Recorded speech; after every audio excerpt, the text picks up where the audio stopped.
Hello everybody, this is a video on how to put an AO Smith water heater into an override situation for 24 hours so that it does not respond to a grid event.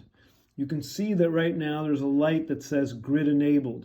Now if I push on that button, it doesn't change. It says that it's locked. You see how it says it's blinking, hey, this is locked. To unlock it, you hold the lock button down for about 5 seconds until the lock disappears. Now when I hit grid enabled, there you go. So after a little bit of time, the lock will come back on.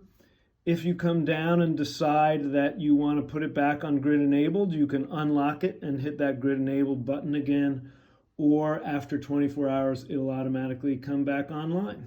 Thank you very much.